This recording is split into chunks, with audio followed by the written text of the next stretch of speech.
my little guy, who is like my husband, was having a hard time.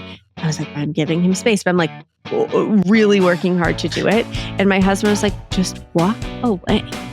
And I was like, but then he's going to be all alone. And he was like, yeah, and you would hate that. He's dreaming of the day that you leave him alone for a minute.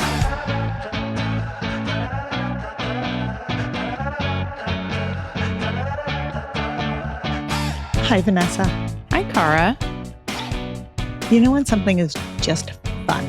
Like, there's not another word to describe. Just like plain old fun. I mean, we had such a blast recording this episode. You'll hear, we don't even want it to end. Like, we literally can't get off the recording because we're all having too much fun. Which is sort of ridiculous because it's a book about kids in the tween years, really more than any other age group, even though it kind of spans all these groups. But like, those books aren't always fun.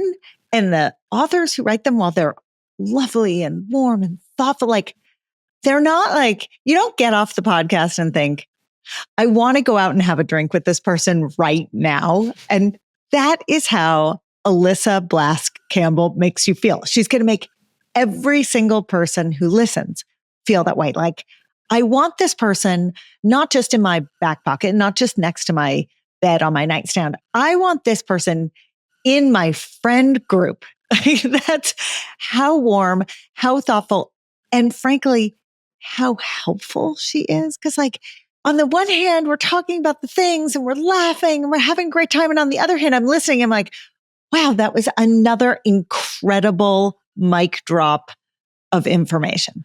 Right. I'm like, oh, I feel so calm now. So calm. She doesn't just like make it up. She has a master's in early childhood education. She's a best-selling author. She's the founder and CEO of Seed and Sow, which is this amazing company that helps adults experience kids' emotions so we can respond intelligently, calmly, empathically. And today we talked to her about her book, Big Kids, Bigger Feelings, it's a fantastic read, but she's just the best. Like, she's so fun to hang out with, and she's so thoughtful, and she's like a Reese's peanut butter cup. Because she's like got the... If you're not allergic to peanut butter. If you're not allergic to peanuts. She's like an almond butter cup or a sun butter cup. But it's like she's got the yummy chocolate on the outside and then the like kind of savory peanut butter on the inside. And it's like this awesome combo that you finish it and you're like, I just feel so good in every way. It's a conversation about middle childhood, right? Which is sort of this phrase that is forgotten and not totally understood. It's like the elementary school years on the cusp of tweendom. But the advice she gives, I mean, you'll hear, we talk about our husbands for half the episode. The advice she gives is applicable to people at every life stage. Right. Because laugh. It's great. It's because it's about emotional intelligence. At the end of the day, right, that is what she taps into. So if that's a topic you've ever been concerned about, curious about, you know nothing about, this is an episode for you. Hi, Alyssa. How are you? Hello. I'm lovely. I'm so jazzed to get back in the room with you two. So for people who can't see our wide open grins, for those of you in the know, you know exactly what phrase I was going to use. We are super amped to be with Alyssa because we went on her podcast and we love her whole platform, Seed and Sow, and we get to have her back on our podcast. It is the ultimate reciprocation that brings all the joy to our work to get to collaborate with folks like Alyssa. So it's like we went over to your house for dinner, Alyssa, and now you're coming over to our house for dinner, and we've cooked a really good dinner. We have a good dinner. That is exactly how it feels. It was one of those when you were on my podcast that I was like, what do you mean we just have to stop hanging out now? Like, this is done? What? I don't want to go home yet. I'm going to call my mom and see if I can stay later. 100%. Can I sleep over? And you are on board with sleepovers, a unexpectedly hot and controversial topic in today's parenting world. But we'll leave that cliffhanger for people to read your book because we have a ton of ground to cover today.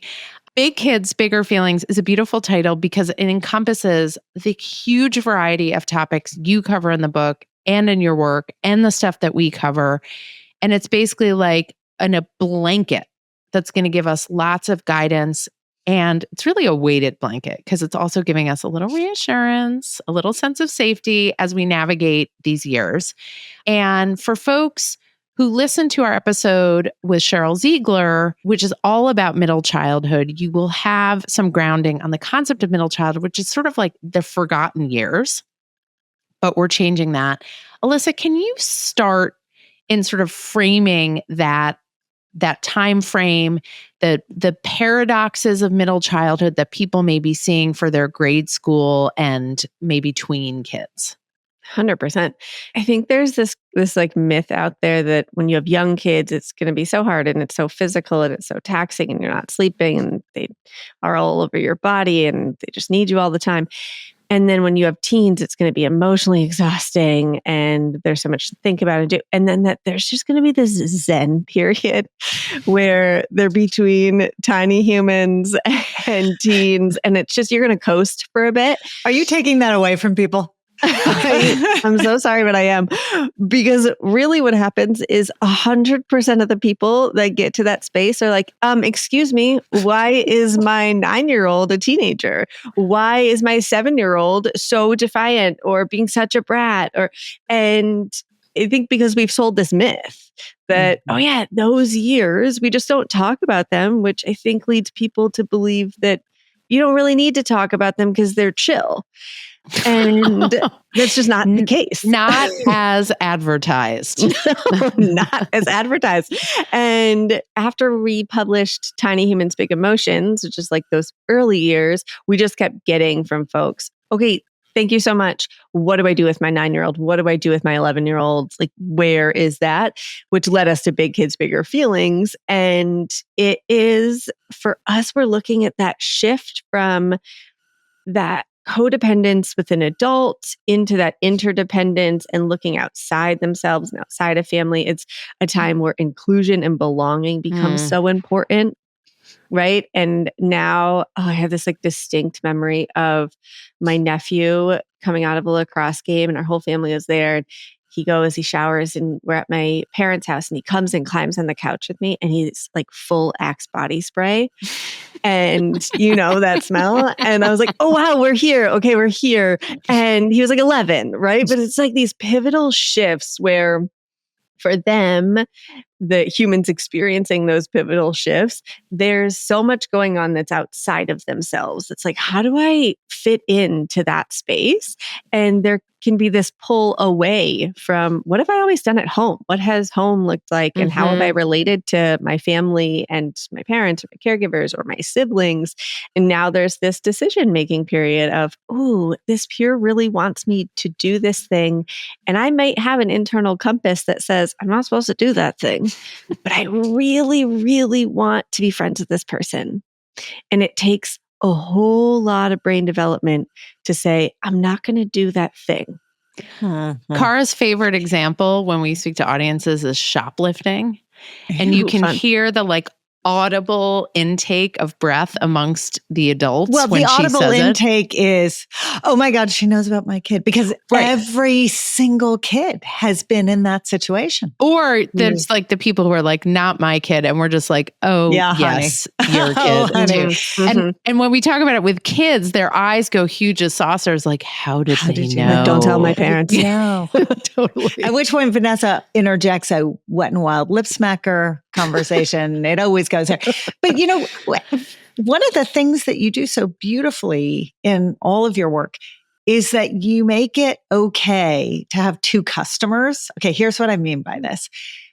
Pediatricians, people who come from the world of education, coaching. So like all of us together on this podcast all come from worlds where we have always had two customers. We have always had the parent, and we've always, or the trusted adult, and we've always had the kid.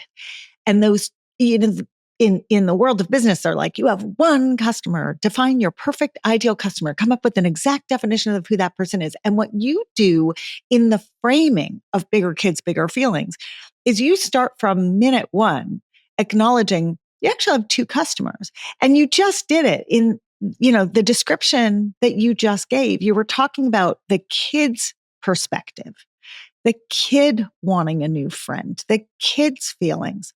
But this book is about both customers. It's about helping the parents and trusted adults get there too, so that they can understand, they can communicate, and they can help the kid. And I find that really, really powerful. Thank you. Yeah, I think we're often left off the table, the adults, right? That there's the whole message of like parent the child in front of you or teach to the unique child. And I think that's so rad and so great. And until you know how you operate and what's coming up for you and what makes you tick and how your nervous system works, you can't access that place of self-control to parent the child in front of you. You're going to parent the you inside of like, who am I? What happened to me as a kid? How was I responded to? What do I now have parts of me that believe are right or wrong or what I should or shouldn't do? And so the us part of it as the adult is so crucial in order to access the who is the child in front of me. So let's use that as a segue to talk about emotional intelligence, because this is a cornerstone of your work with parents, the training you do, the classes you do. And it's funny because as a culture, we talk a lot about emotional intelligence, but I'm often surprised at what I don't know about it and what other people don't know. It's like when you ask a kid what porn is and they're like, oh, I know what porn is. And you're like, okay, define it for me. And they like don't know how to define it. I feel like for adults, it's like, what's emotional intelligence? And everyone's like, oh, I don't know. I can't define it. Can you help us understand the components of emotional intelligence and why helping to build it in kids is such an important foundation for all the other things we're going to talk about? Yeah, for sure. I mean, it's super rad that it's gone so buzzwordy, that we live in a time where that's a buzzword, emotional intelligence. And I think you're right. No one really knows what it means. So when we are breaking it down, we're looking at self-awareness. So like, what does it feel like inside when something is building? And this is so key because we'll have kids, the whole like, oh, you're old enough to know better. Oh. And they can tell you outside the moment, right? No, I have no idea what you're talking about. Yeah. I've never said that before. And it's like outside the moment, they're like, yeah, I can tell you what I should or shouldn't do. And then in the moment, they're not doing it. Right. And what's key here is that what we're saying to them is we want self-control from you. We want you to be in a space where you can choose your words, choose your actions, choose your tone, choose your body language, etc., and make a conscious choice. In order to do that, you need to have tools for self-regulation, because you can only do that if you're in a regulated state. That if I'm dysregulated, I've had a hard day and I'm getting dinner ready and the kids all have different needs after school, et cetera. And my husband comes in and says, what's for dinner? And I'm like, wrong question. I am then like sarcastic, snippy, and rude, not because I'm like, it's going to be best for my marriage. Sarcasm, right? Like that's not it. It's because I'm dysregulated and I can't access self-control in the moment. And so in order to access self-control, you need regulation. But what's key is you can't regulate what you're not aware of. And so the foundation for emotional intelligence is self-awareness. First, noticing if your kid can't tell you what it feels like in their body when they're scared, when they're anxious, when they're embarrassed, when they feel left out, when they're disappointed, when they're mad, when they're sad, etc., they can't then know, okay, when I feel this cue in my body, here's what I do to get back to a regulated state so that I can make a conscious choice. And developmentally, Alyssa, when are kids able to begin to sort of recognize and then articulate? Right. Or asked another way, chicken egg, right? What comes first? The recognition of those feelings or the naming of those feelings? Yeah. Recognition of the experience of feelings is what we're going for first. And what's super cool is our research started actually with kids as young as 4 months old. And we started to see in early toddlerhood, kids who could identify different things happening in their body. So it can happen really young if we're super intentional. It's like never too early, never too late is kind of our aim here. And for different people, it's different. So part of our book, we talk a lot about the nervous system. And one of our senses of the 9 senses we go into is interoception. And that's where we notice the cues inside of our body. I'm hungry. I'm tired. I have to go to the bathroom. My heart's beating fast. I feel that I'm getting clammy or tensed up, right? Like noticing those cues for kids who are interoceptive sensitive. These are our kids who get a little hungry, they're hangry. They are a little tired and they're exhausted.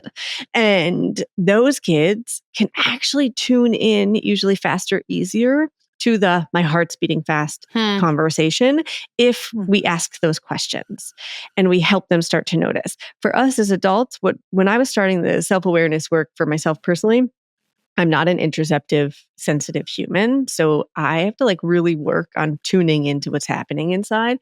And I set a series of alarms for myself, 8, 10, 10, 12, 12, 16, et cetera. And when it would go off, my only job was to notice what's happening inside. So I'd be like, oh, yeah, no, I feel pretty chill. My heart's not racing or my shoulders are down or, oh, well, yeah, I'm like holding everything and my shoulders are up to my ears. And I was teaching at the time, I would just say out loud what I was doing. So my alarm would go off and I would say, oh, my shoulders are up to my ears or my heart's beating fast. I'm just going to drop my shoulders down and slow my heart down. And then I would go right back into teaching. And I do it now as a parent as well, where I'll just say what I'm doing when I'm doing it. And that helps bring the awareness to what's happening inside. You can't access a tool in the moment of a hard thing that you don't have. And so we want to build that toolbox first outside of the moment. And that takes practice. When does introspection or too much introspection lead to anxiety? Or, right, Sure. I'm thinking about medical students. Right. I'm thinking about, you learn about a disease, then you get introspective and then you're like, I totally have that disease. Sure. So now let's like wind the clock back a decade or two. But, when does it bleed into something that creates its own problem? And should parents be regulating which kids they are teaching which skills to based on personality, temperament, all the things? Sure. So all these skills, like the noticing what's inside, then we're going to pair with, okay, what do you do in that scenario? If you want to access regulation, if you want to get back to a calm body, what do you do? So if they notice, yeah, my heart's beating fast, or I have racing thoughts, or I really feel like I need to respond to this message right now, or I'm going to explode because nobody's going to want to hang out with me if I don't respond to this group message right now, whatever, then if they start to notice, oh, that's a sign of I'm feeling anxious, then the next thing they can start to do is say, how do I navigate anxiety? How do I help my body get back to a calm place where I can say, all right, if it feels like an emergency, it usually isn't. So I can go for a walk real quick. I can squeeze my fists and let them go 10 times. I can push all of my toes into the ground and name 10 things around me that are green. I can say to someone in my space, my heart's beating really fast. I feel like I need to do this thing and I need to talk about it for a minute. And letting them know what can they do in the moment. We look at this called the triangle of growth. We're accessing sensory regulation first as our base. If we think of like Maslow's hierarchy of needs. And that sensory regulation is getting back into a regulated nervous system. Once you're in that regulated nervous system, then you can be with an emotion without being consumed by an emotion. That's the emotional regulation piece, which is the next step up.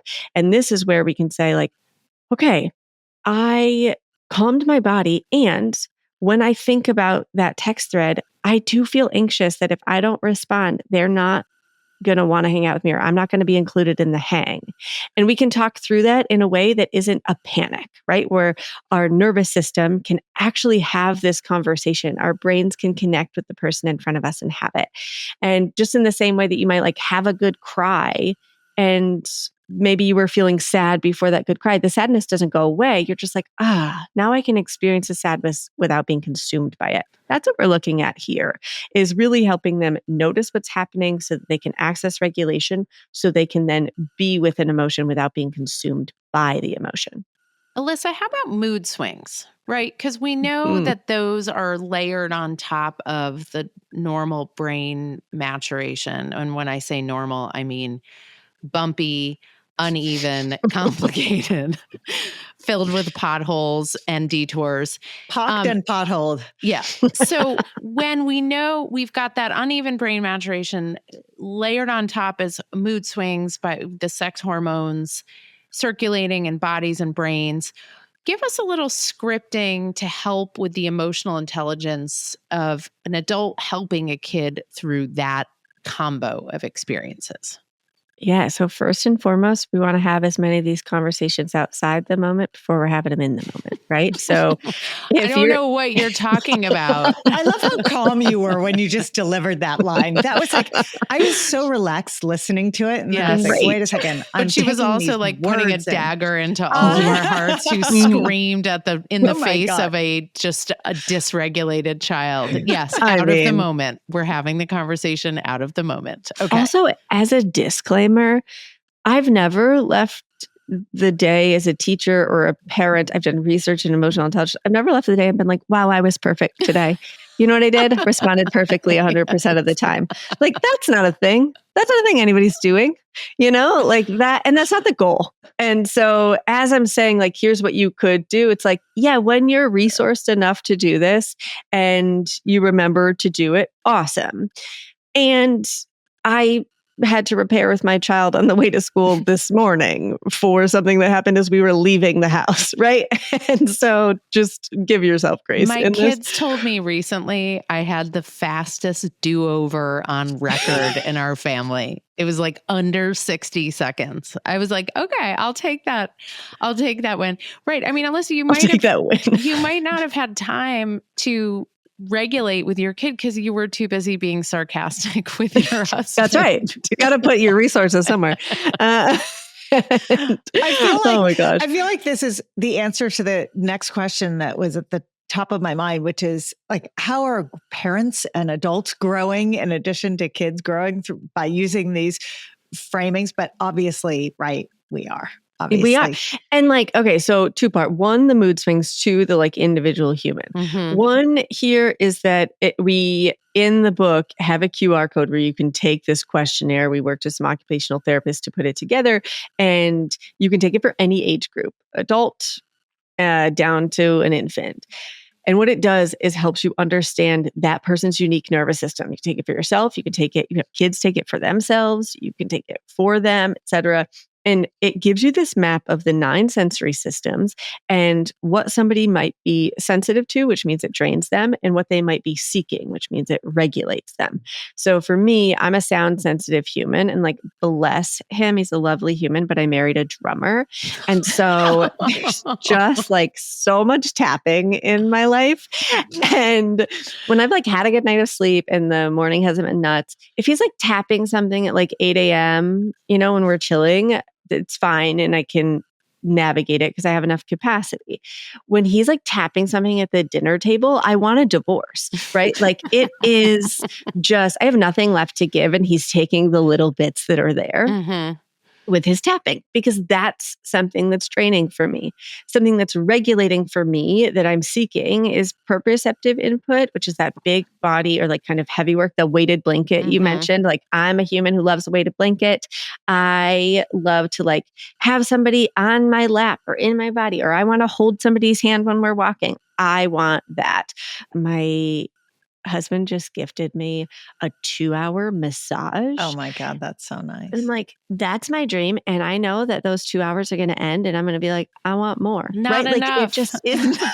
Okay. But you've just come up with this beautiful list of things that you've identified over a long period of time with a mature prefrontal cortex, understanding how these things help us now. Take us back to that tween, that cusp teen. It's not even tween. It's a tween, right? It's like a budding person in the midst of puberty, and all these things are going on. Brain development's not going to be there for another decade, all the things. And now, how does that kid identify what I would call your list that you just went through is your love language, right? I mean, essentially that's what it is. And so how how do we help our kids get there so they can know the things that make them feel grounded, centered, loved, safe, all the things? That's why we put the free questionnaire into the book so that you don't have to figure this out on your own. Mm-hmm. You can actually, I love you doing it with them or them taking it so that then at the end you can go over those results with them of like, man, let's look at how your brain and body works. These are my results. These are things that help me feel calm. These are things that help you feel calm. Wow, look, we're sensory mismatch. Some of the things that help you feel calm actually drained me, right? Like that's me and my son. My son is mostly sensory sensitive. So he is mostly sensitive to most of the 9. And so for him, that like touch is dysregulating. So if he's having a hard time and I put my hand on his back or I reach out to touch him, he flies off the handle. He's like, just leave me alone and stop talking to me for a minute, right? Like he wants a decrease in stimuli. And my daughter is like, please touch me and tell me how great I am and tell me all of the things, right? Like she and I are very similar. Like love language, all of them.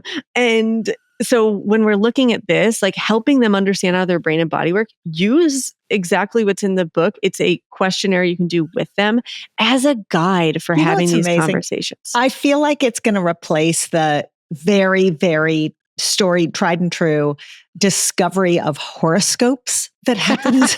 Like every teenager is suddenly like, yeah, you like touch because you're an Aries. And I like, I like getting into it with you because I'm a Leo. That's the conversation that might have happened in my house at around this age. But, it's very funny. It's like, I think kids are really hungry for a little structure around what makes them tick. And if there is a place they can go, frankly, if there's a place we can all go to understand what makes us tick and what ticks us off, that's right. That is an incredible tool. And it's insight into then like who they are at different points in the day and why you're getting that human and how to help them regulate, right? Like if you have a kid who's sensory sensitive and they come home from school and they are just like on fire. Yeah, what they really need is for everyone to just be quiet and for them to have a space where they can be by themselves, where we're not asking about their day, where we're not pushing them into the next thing, where the sibling's not in their space, right? And even if it's 5 minutes, I mean, we've all been there where we feel overstimulated and you're like, you know what I want? To lay in a dark room where nobody's talking to me or touching me or needing anything from me. I just need a minute. And then for our Can I do that seekers, for like a year? Vanessa's like, I'll be back in a few minutes. Keep going. But for our sensory seekers, they're like, yeah, give me that, but put me under a weighted blanket, or give me that, but give me a chair to rock in, or give me that. And the dog. And yes, exactly. Totally. I mean, I will never forget one of my kids was one of those very sensitive, like when he got hungry, he got just hangry. When he got thirsty, he was like basically, a dry. He'd been in a desert for he was like days. seeking the oasis. And I was sending him off to summer camp, to sleepaway camp. And my fear was that he wouldn't be able to read. He wouldn't have the interoception. He wouldn't be able to read the internal cues and he would basically fall apart. Like that was my fear. And I spent months sort of like prepping him and helping him. And God, I wish you had been in my life then, because it would have not taken me months. It would have been much faster. And I remember the day when he went to the cabinet to get himself a handful of cashews. It was like 4:00 and he would always sort of fall apart after school. He wouldn't have eaten lunch. He was starving for dinner, or the wheels fell off the wagon. And I remember the day he went to the cabinet to get himself some nuts when he felt his hunger. And I almost fell on the floor and wept in gratitude because I was like, he gets it. He has figured it out. And I was so relieved. I was like, if he can do that. And now still, he's like almost 20. And still, he is my kid who an hour before dinner, no matter what time dinner is going to be served, he goes, he's like a little squirrel, like a little chipmunk. He goes and gets like his snacks. And I'm like, great, don't freak out that he's having a snack right before we eat dinner, because this is what his body is telling him. And it's, so for people listening who are like, my kid is never going to get there. They're never going to figure out, I'm going to battle this out. I promise you, they build the skill. It takes time, it takes patience, it takes sensitivity on our end, but it does happen. Vanessa, you know what I thought you were going to say? Was any number of inappropriate things, I'm sure. No, super appropriate. Always super appropriate. Always. Always. I thought you were going to say, and then I was sending him to camp where there wasn't a pantry where he could go to. It was a new situation. No, they had the one, my oldest said to me, Mom, don't worry, because all day long we go through the dining hall and I was actually more worried about him getting dehydrated and getting really, really sick.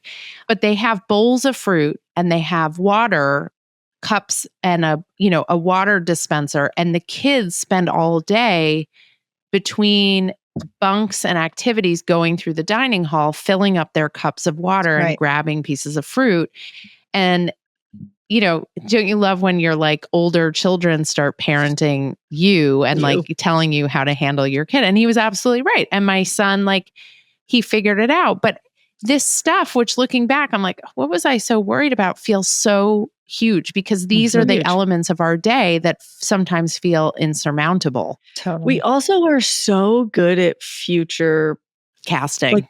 But like protecting almost of like, if I can do this one thing, then this thing won't happen. Right. So where I'm like, oh, if he is going to summer camp, he's not going to have access to water. He's going to get dehydrated and sick and he's going to die. Right. And like, we're so good at jumping ahead, or this behavior is happening right now. And if that continues, they're going to be 17 and no one's going to want to hang out with them. And they're going to be so lonely and isolated. And then they're going to live in my basement forever. Right. Like, we're so good at jumping ahead because we want to protect them. We want them to be able to have access to all the things in life, whether it's friends or access to the program they want to go to, or whatever.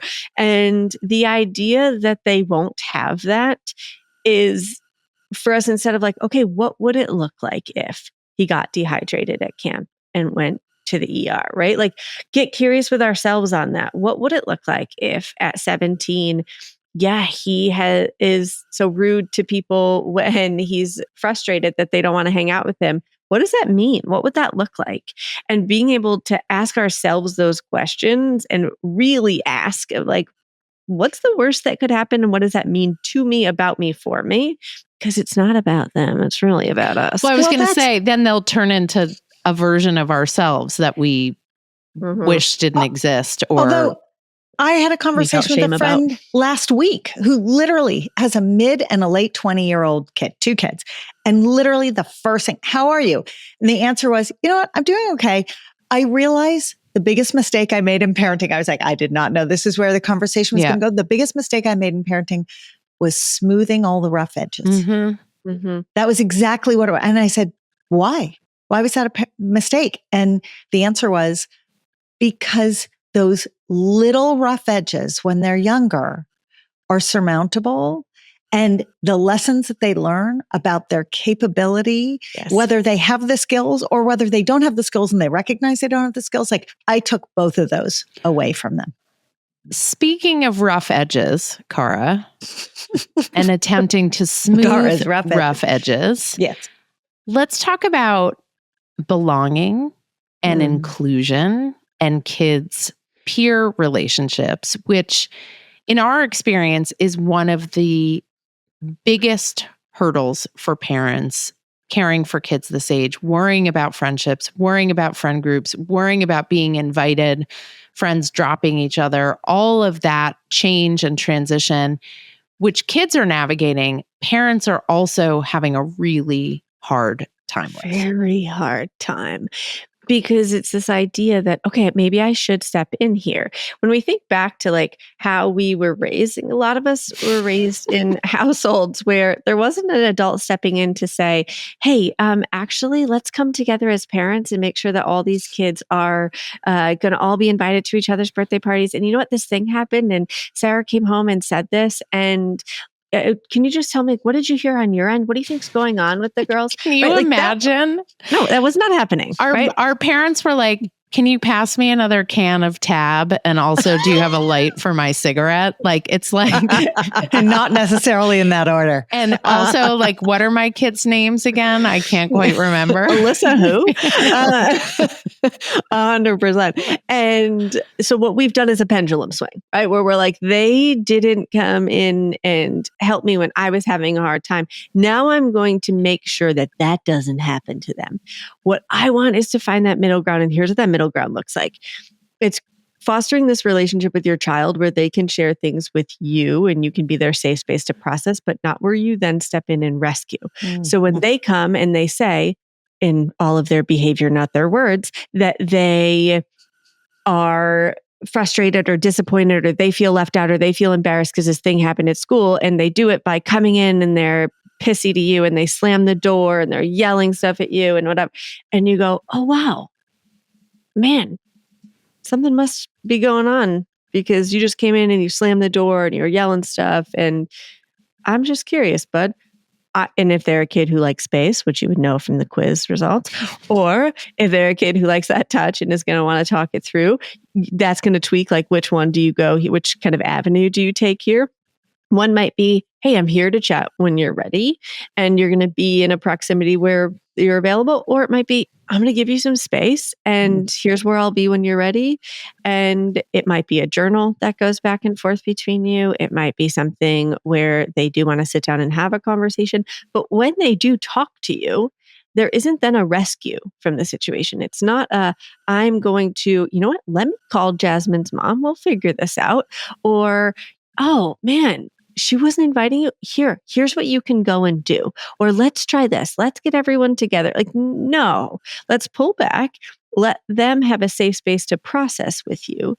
And then ask them, what do you think you could do next? And bring them into the problem-solving conflict part. And that's where you're just scaffolding and asking those strategic questions, helping them come up with, is this somebody that they really care about or that they just noticed all these other people are hanging out with and they're wondering, should I be a part of this group to be cool or to be, as my son's latest word is, famous, that famous person? And I'm like, excuse me? Wait, is that in circulation as like within a friend group that a kid is famous? Yeah, which is like cool. I was like, what is this? And he was like, it means cool. And I was like, oh, interesting. Okay. But that they should hang out with them because they're famous, but really helping them understand like, what is it that's driving this? And you get to be that space where you're just talking it through with them, not stepping in to save them, letting them know, yeah, sometimes I feel left out too, or man, it's hard to feel embarrassed. So quick clarifying question for the very large swath of the listening audience who are thinking, I'd rather throw up than not step in. No, that's the other swath of. Okay, great. The swath I'm thinking about are the ones who stopped where you said a kid who wants to be left alone. Can you just kind of close the loop on how to circle back with them and how to get them into conversation with you when the biggest stumbling block seems to be that they actually really do want to be left alone? Yeah, we are really good at filling silence, right? And we're like, I left them alone for 30 seconds. I don't know what you're talking about. I don't know. This is me. Literally just the other day, my little guy who is like my husband was having a hard time. And I was like, I'm giving him space, but I'm like really working hard to do it. And my husband was like, just walk away. And I was like, but then he's going to be all alone. And he was like, yeah, and you would hate that. He's dreaming of the day that you leave him alone for a minute. Because like me and my daughter, we want that proximity. We want that person to talk to. And my husband and son are just like, I have a distinct memory of being in conflict with my husband early in our relationship. And he just went in and took a shower. And I was like, excuse me? And he came out and he was like, hi. I tried to walk away from you a lot of times and tell you I was not ready to talk about this. And I had to take a shower to get away from you for a minute. Like, pause, Alyssa, just pause and give me a minute. And it's like, oh, that's a me problem, not a him problem, right? And so for our kids, just really understanding, like, who are they? Are they a cat? Are they a dog? Are they someone who's like, give me that space and I will come to you when I'm ready? Or are they that dog that's like, be near me and talk to me and love on me all the time. And that's where we're parenting the child in front of us. But you can only do that. I'm like, I know my son is a cat, but I need to harness my dog self here and like pull back in those moments. And what I do now is in order to meet my nervous system needs, will text my best friend. And I'm like, oh my God, Sage is like needs space and he's off. And here's what I think's going on. And I will offload to her so that I have that connection space and I can offload and have a spot where I'm talking essentially not to him. So let's play with that example when it comes to inclusion, exclusion, shifting friendships. When it's not a parent, we can text and be like, hey, just checking in because we didn't get an invitation to Jasmine's birthday party.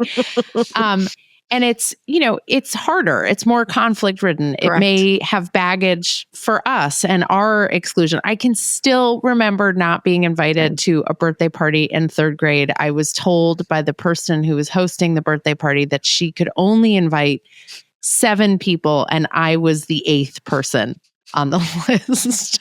Oh my God, it's not scarring at all. I mean, I just want to be like, hey, so in case you were wondering, now 40 years later, I can still remember the exact quote when you said that to me. Hilarious. So talk us through what we do as parents and caregivers in that scenario. Who do we call? How do we kind of catch ourselves before we turn and dump that story on our kids? Yeah. And this is, again, going to be person dependent on like, where do you fall on the nervous system scale here? How's your nervous system work? But if you're like me and you're like, no, I have to talk to somebody about this, I have to call. It is having like, who's in your corner, right? Like for me, it's my best friend, my husband, sometimes my mom, debatable on the topic. And like really looking at like, who are those people that are your people that you're like, oh my God, I can't believe this. Like, Mila is not invited to this thing and she has been nothing but kind to these girls and yada, yada, yada. And she keeps trying to get her way in and she's being so sweet and they're such brats and they won't include her. And I can have that like dysregulated offloading, which is really the Alyssa wasn't invited to the party, right? And it's a projection on Mila. And I can have that with my people so that then when I come to Mila, who is like me and will feel really rejected if she's not included in the hang, I can hold space for her rejection without solving it and letting her know that buckle up, sister, that this is going to be the long road. Like you're going to feel rejected your whole life, but in a kind way, right? Instead of buckle up, I'm like, oh, dude, yes, it sucks so much to not be included, to be friends with somebody and to really care about them or to want to hang out and to see other people hanging out together and they didn't even think of you. It's a really crappy feeling. It feels so lonely. Not a but, not an at least, I feel so much not better. a save. Like truly hearing that, it helps. Here's my follow-up question. Yeah. For your cat child who arguably, just based upon all the things, doesn't necessarily react that way, right? It does not care about rejection. Right. But might feel it. You know what I mean? Like that distinction between they don't care outwardly, it doesn't bother them, but they're not impenetrable to it. So where is our responsibility as we're gauging who our kid is, as we're trying to sort of measure their own both innate being and their emotional intelligence, two separate things that are together making up who they are at a given moment. Like, where is it appropriate for us to say to our cat children, oh my God, I'm so excited to tell my son he's a cat. Just as a side note. But where is it our responsibility to say it's okay to feel this way? To which they will respond, that's your thing, Mom, not my thing. But like, you know what I mean? Yeah, totally. Yeah, this is always the like being mindful of our projection piece. And in fact, my co-author, Rachel, she has her daughter's 10, her son's 6. And her children couldn't be more different from nervous system perspective. And her daughter's highly connection seeking. So a lot of the root of her daughter's behavior is around connection, belonging, inclusion. She'll fawn, she'll people please, she'll go to fight mode at home, right? Like she'll shut down at school so that she doesn't get embarrassed or doesn't show embarrassment. And for her son, he is more sensory sensitive. And so for him, a lot of his behavior is driven from sensory challenges of like, oh man, the lights are too bright, or the sound really adds up for him, or the clothing's too tight, etc. And then it's really draining for him. He's a details person. He notices all the details in his environment. And he was sent like to essentially like a school timeout, right? He got in trouble and had to go sit at this thing, whatever. And his sister was like, he had to go and sit and do this. And Rachel on the way home, this was coming out. And he was like, oh yeah, I had to go do that. Wasn't paying attention to the teacher. And she was like, and you doesn't even care. And he was like, yeah, I don't care. He genuinely doesn't He's like care. Psyched. He's like, I get to leave the busyness of the classroom and chill for a minute. And he's not a connection seeking human. So he will be a person who will have his close peers, and that will be fulfilling enough for him. My husband's like this. In fact, my mother-in-law has asked like, Zach, don't you want to like go to this concert with a friend, or don't you want to hang out with buddies, whatever? Anytime he has alone time, he's like, no, I want to do something by myself. Like I want to go grab lunch by myself. I want to go to the movies by myself. I want to go to the record store by myself. Like I want to do a solo activity. And she just thinks that he's going to be very lonely in life and not have any connection and love. And he's like, I'm doing what feels good for my nervous system. So being mindful of that projection piece of this might be something that feels good for you, and that, or that you would feel really deeply, but your cat might truly not feel it that deeply. For Seiji, rejection, not a big deal. Rejection from his people, the like two friends he really cares about, that's a big deal. Right. The rest of it though, we just had this conversation of like with one of his peers, he'll get like amped up, excited, and then he'll make decisions that later he doesn't feel good about, right? Where he'll like say the thing he shouldn't say or hurt somebody's feelings or whatever. And I was like, well, what if, and I named somebody that's in our close sphere, but that he's not super close to. I was like, what if they said, hey, come do this? What would you say? And he was like, I'd say no. I was like, you can say that here too. And he was like, I can't. I don't care if she likes me. And I was like, yeah, okay, sure. He's like, if I say no to this kid, what if they don't like me? And I actually want to be included and play with them. I don't care about this other human.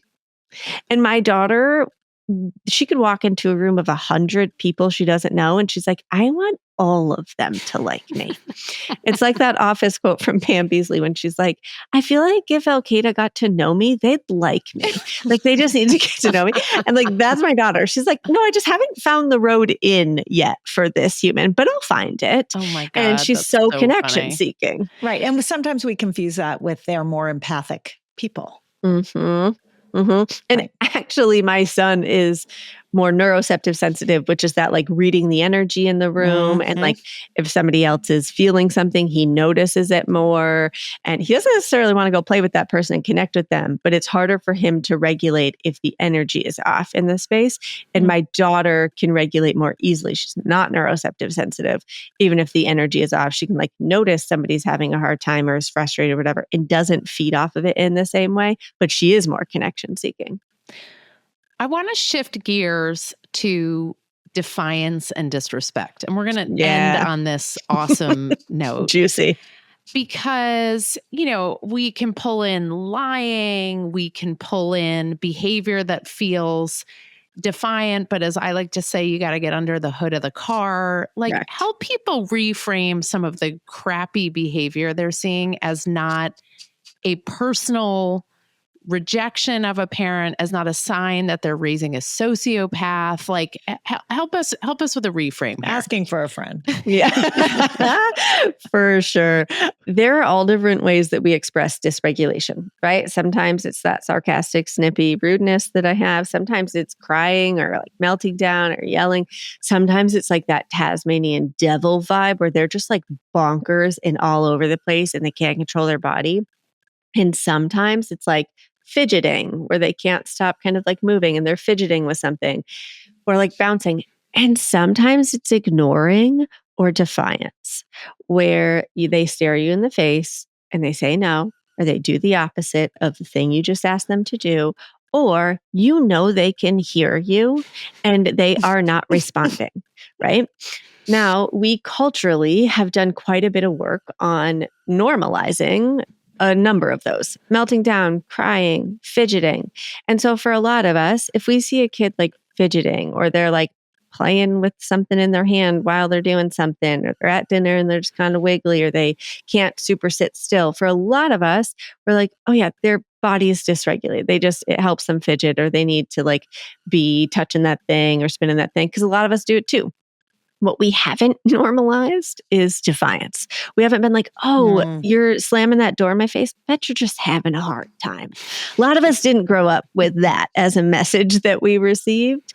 And so what comes up first and foremost for us is, again, our childhood, our biases of like, you can't just do that. That's not how we treat people. You cannot just slam that door in my face or ignore the thing that I just asked you to do. A lot of us grew up in households under the guise of respect being really important, which really meant a lot of the times compliance or obedience. And there might be parts of respect that we're like, I do want to carry that part on. Like, I want them to ask me kindly, can I please have some water, instead of, Mom, give me water, right? Like, we might want to give them some of those skills to pass on, and also question, which ones did we inherit under that guise of respect that we don't want to pass on? In Tiny Humans, I wrote, sometimes we open my mouth and my mom comes out. And like, sometimes that's great. And sometimes I spend a lot of time, money, and therapy trying to not pass that on. And so then what do we do, right? And when we're looking at this in the way of defiance, first getting curious, like, what happened for you in your childhood when defiance happened? Because that's a part of you and it's going to come up first and foremost. And when you can notice that, then in the moment when your child looks at you and slams the door, or does the thing they weren't supposed to do, or says the rad, spicy words to you or to their siblings or whatever, then you can notice like, this is coming up. And now you are better resourced to be able to access regulation and self-control in this moment, to choose your words and actions and not just repeat whatever you experienced in childhood, unless you'd like to pass that on. But you get the choice then when you're aware of it first. So starting there. And it feels like also there's a group of parents, and I might be in this group, who sometimes rewrite the narrative of their own past. Like, this is completely unfamiliar to me. I can't believe I'm seeing what I'm seeing. Right. And that feels like it's as dangerous a sort of sand trappy hole as it is to over-identify. 100%. And it's that rose-colored glasses, right? Like looking back on it. And just that like every human's different. And, we have those 4 fight, flight, freeze, fawn reactions for our nervous system when we're dysregulated. Fight being like, I'm yelling back at you, or I'm sarcastic and snippy, or, I'm throwing something, whatever. I'm in that big fight mode. Fawn being people pleasing. Freeze, where they just freeze up, which looks often like compliance. Fleeing, where they run away. You don't get to choose your nervous system reaction in any given moment. And for most of us, we have 1 or 2 we tend to gravitate toward most. For me, I go into fight mode I flee. I can fight. And my fighting is not usually yelling. It's sarcastic. It's snippy. It's rude. I get a tone. And my nervous system, when I'm in fight mode, I get into defiance very easily. Like, you set a boundary, great, can't wait to push it. Like my whole childhood and adulthood for that matter. And there are like laws. I'm like, this one I don't think makes sense to me. I'm going to choose not to follow it. And my husband is the opposite. Where like, he is like, oh, you set a boundary? Cool. Doesn't even question it. He's like, great. That sounds great. I'm sure you're here to keep me safe. And he goes into freeze or flee. So for him, he'll just go quiet and he looks calm. He's not calm. He's offline. He's dissociated, but he looks calm. My son is like that. So we had, kid number 1, he will largely go into freeze mode or flee. And then we have my daughter who's like me, and she will, from months old, stare you in the face and do the thing you said not to do. Oh, it's the don't drop that on the floor. And they just look at you and just like release. It's just like a bowl of oatmeal. 100%. Or at the top of the stairs when she's like 13 months and the gate had been left open. And I said, Mila, freeze. Seiji would have frozen in that and just like, of course, like he would never move. And she looked at me and took a step and went boom, bada boom, bada boom, bada boom, bada boom, down our hardwood stairs. And I'm like, sweet mother of pearl, like it's who she is, right? Like, and she's going to be this way when she's 1. She's going to be this way when she's 11. She's going to be this way when she's 21. What happened when she got to the bottom? Not like she like, quote, learned a lesson, right? Like I popped down and was like, whoa. And she was like shook up. She cried for a little bit and I snuggled her. I like checked her out, obviously called the pediatrician. And she was like, here's the signs you're looking for. We didn't see any of them. And so for her, she's like, done. Cried for a little bit, walked away and played. That is who she is. Yeah. That is who she is. Right. And so when we're looking at this from defiance, what we're really looking at is that nervous system reaction to dysregulation, that our kids who go into defiance, they're not choosing it any more than somebody who is crying is choosing to cry. Their nervous system is just reacting to this. And what's really the problem here is that for us, it's triggering. For us, it feels like we do not do this. Alyssa, I hope your next book is about biggest kids called adults, biggest problems.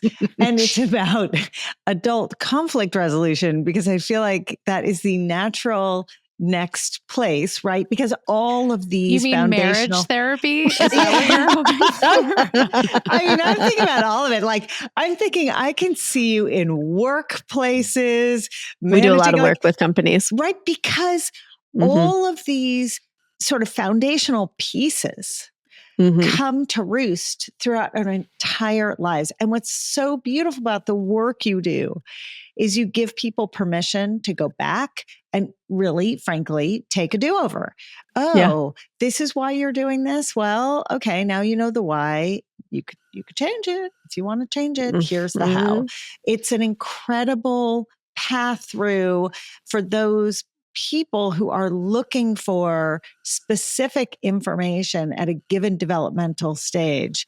I point them to now your suite of books, but particularly, I mean, Big Kids, Bigger Feelings is, everyone says this about books, but I don't believe it, but yours, it's true. It's the manual. It really is an excellent roadmap to how to identify and manage feelings. And we only covered a tiny piece of what you. And I'm like, I want 17 more hours. I know. Or people could go buy your book and read it. I know, but that's not as fun for us, Cara. I know. I want then the we us. don't get we don't get the connection. Where's my sleepover? Where's our? I know we need a sleepover and a movie marathon, and you get to choose the snacks because you're the 17-hour massage. Never stop touching me. I know. I'm always like, wait, the massage is over? There's not more. The minute a massage starts, and just like for listeners, this is not like I get a massage every week. This is like my birthday present. The minute it starts, I start worrying about when it's going to end. Same. That's how my husband takes vacation. The first day, it's true. The first day of vacation, he's like counting down to when the vacation's going to be over because he's already so sad. I'm like, hi, enjoy the vacation. Let's be in the moment, shall we? Shall we? Alyssa, come back. You're so fun. We love having you on. You don't even have to write another book if you don't want to in order to come back. We'll still hang out with you. Thank you. But Cara has your next title and topic picked out. So yes, thank you, Cara. Really fast-tracked that for me. Appreciate you. And she'll write your book proposal too. Come back. We love having you. We hope people check out all your work at Seed and Sow. It's like funny and warm and wonderful. And come visit me in New York. Yeah, thanks for having me. Absolutely done. Yeah, absolutely. This has been a blast, which is not shocking to me. Love. Thank you so much for listening. You can email us with questions, feedback, or episode requests at podcast@lessawkward.com. If you want to learn more about what we do to make this whole stage of life less awkward for everyone involved, Our parent membership, our school health ed curriculum, our keynote talks, and more are all at lessawkward.com. And if you want products that make puberty so much more comfortable, visit myumla.com.